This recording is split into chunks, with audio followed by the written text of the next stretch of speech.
Welcome back to my channel. আপনারা এখন দেখছেন শর্মি ইজি রেসিপি, সঙ্গে আছি আমি শর্মিরা। তো 700 গ্রাম প্রথমেই নিয়ে নিয়েছি দেশি মুরগি ছাল সমেত। তো সেটাকে ম্যারিনেশন করে নেবো। পরিষ্কার করে ধুয়ে জল ঝরিয়ে নিয়েছি। স্বাদ মতো 2 চামচ লবণ, 1 চামচ হলুদের গুঁড়ো, 1 চামচ লঙ্কার গুঁড়ো আর 2 থেকে 3 চামচ সর্ষের তেল। সব কিছুকে খুব ভালোভাবে মিশিয়ে নিয়ে এটাকে আমি আধা ঘন্টার জন্য ম্যারিনেশন করে রেখে দিয়েছি।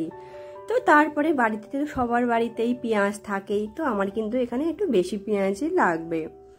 তো প্রথমে 2 থেকে 3টে পেঁয়াজ নিয়েছি বড় সাইজে। সেই পেঁয়াজগুলোকে একদম ঝুড়ো ঝুড়ো করে কেটে নিয়েছি। দেখুন কত ছোট ছোট করে কাটছি। ঠিক এইভাবে ছোট ছোট করে কেটে নিলে কিন্তু তাড়াতাড়ি পেঁয়াজটা নরম হয়েও আসবে আর গলেও যাবে। দেখুন পেঁয়াজ কাটার পরে কিন্তু আমাদের কেটে নিতে হবে কাঁচা লঙ্কা। কাঁচা লঙ্কা কিন্তু খুব ভালো কিন্তু টেস্ট আসবে।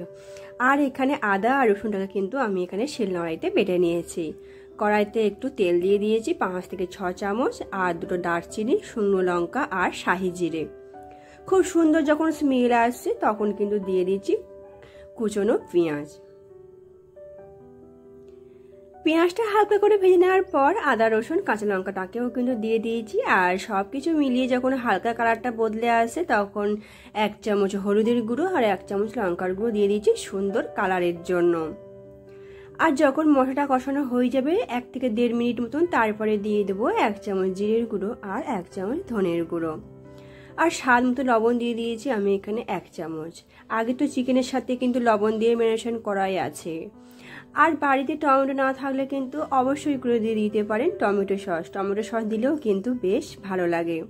এদিকে কিন্তু আমার ভাত প্রায় হয়েই এসেছে আর তারপরে মশলাটা কষানো হয়ে গিয়েছে। তারপর দিয়ে দেবো ম্যারিনেশন করে রাখা চিকেনটাকে দিয়ে খুব ভালো করে কিন্তু কষিয়ে নেব। আর দেখুন আমি কিন্তু তেল খুবই কম দিয়েছি, সেই জন্য কিন্তু যাতে পুড়ে না যায় বারবারে কিন্তু আমি এটাকে কষিয়ে নেব। যেহেতু এটা ছাল সমেত দেশি চিকেন, তো সেই জন্য কিন্তু অনেকটাই তেল বেরিয়ে এসেছে। দেখুন অনেকটাই তেল মানে বেরিয়ে এসেছে, সেই জন্য কিন্তু আমি খুব কম পরিমাণে তেল দিয়েছি। আর মশলাটা যখন সব শুধু মিলিয়ে খুব ভালো করে কষানো হয়ে গেছে তখন কিন্তু আমি এখানে দিয়ে দিচ্ছি 1 চামচ কাজু বাদাম বাটা। তো বাড়িতে কাজু বাদাম না থাকলে এমনি চিনা বাদাম বাটাও দিয়ে দিতে পারেন। তারপরে কিন্তু আমি এটাকে ঢাকা দিয়ে রেখে দিয়েছি, যেহেতু এখানে কিন্তু বেশি জল ইউজ করব না, তো ঢাকা দিয়ে কিন্তু আমার করে নিতে হবে। তো তারপরে একটা গোটা টমেটো আর পেঁয়াজটা কেটে নিয়েছি। একটা পেঁয়াজে 4 টুকরো করে একটা করে কোয়া ছাড়িয়ে নিয়েছি।